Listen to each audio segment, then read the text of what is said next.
धन्य है वे मानव जो इस भगवत वाणी गीता का रसपान कर।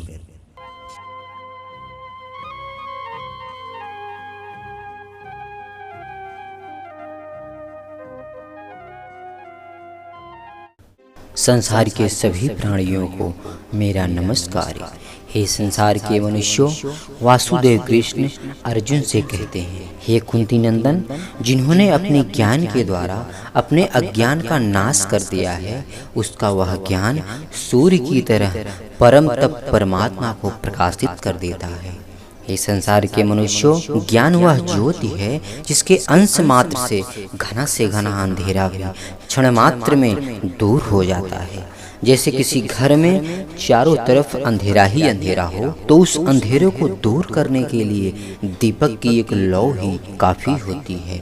ऐसे ही अज्ञान में अंधकार को नष्ट करने के लिए ज्ञान की एक चिंगारी ही काफ़ी होती है। मनुष्य का ज्ञान इतना महान होता है कि सूर्य की किरण भी फीकी पड़ जाती है। पर यह बड़े दुख की बात है कि मनुष्य अमृतमय ज्ञान को त्याग कर स्वार्थ और काम के पीछे दौड़ता हुआ अपने ज्ञान को नष्ट कर देता है।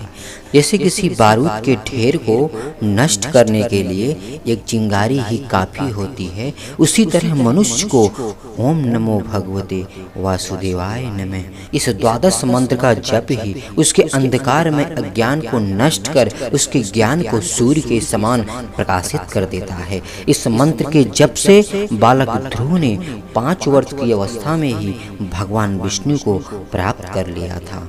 जो मनुष्य सच्चे हृदय से मात्र सुबह शाम इस मंत्र का जप करता है तो उस मनुष्य का विवेक ही नहीं बल्कि संपूर्ण इंद्रियां उसके बस में हो जाती हैं और वह अपने ज्ञान रूपी प्रकाश से खुद के साथ साथ संपूर्ण मानव जाति को रोशन कर देता है। हे संसार के मनुष्यों, जिस व्यक्ति की मन और संपूर्ण इंद्रियां उसके बस में है वह नित्य ही परमात्मा में स्थित रहता है।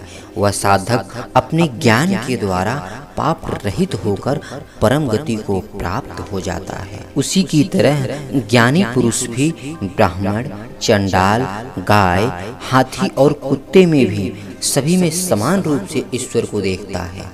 ब्राह्मण, चंडाल, गाय, हाथी और कुत्ता ये सभी तो हर क्षण बदलते और नष्ट हो रहे हैं, पर इनमें रहने वाली जो आत्मा है वह कभी बदलती नहीं, कभी नष्ट नहीं होती, किंतु नित्य ही एक समान रहती है। ज्ञानी लोग उस सत्य रूपी आत्मा को ही देखते हैं। जैसे हंस दूध में मिले हुए पानी को छोड़कर दूध को पी लेता है, ऐसे ही ज्ञानियों की विवेकवती सूक्ष्म दृष्टि संसार में व्याप्त उस सत्य रूपी तत्व जीवात्मा को पकड़ लेती है। कदाचित ब्राह्मण, चांडाल, कुत्ता, हाथी, चींटी ये सभी प्राणियों में उनकी दृष्टि सदा सम रहती है। उनके व्यवहार में भेद होते हुए भी उसकी दृष्टि अलग ना होकर सदा समान ही रहती है। हे संसार के मनुष्यों, हमें भी चाहिए कि किसी भी प्राणियों में कोई भेदभाव ना करते हुए सभी को समान समझें। हमें अपने विवेक को महत्व देकर उसकी उन्नति करके परमात्मा की शरण ग्रहण कर अपनी मुक्ति के लिए यत्न करना चाहिए, क्योंकि समाज में जब एक व्यक्ति मुक्ति का मार्ग अपनाता है तो उसे देखकर अन्य लोग भी उसके पीछे पीछे अपनी मुक्ति का मार्ग ढूंढ लेते हैं, क्योंकि एक श्रेष्ठ व्यक्ति का कर्म समाज के लिए दृष्टांत बन जाता है। इसलिए अपनी मुक्ति का मार्ग अपनाना समाज में हर व्यक्ति का अधिकार है। जय श्री राधे, जय श्री राधे।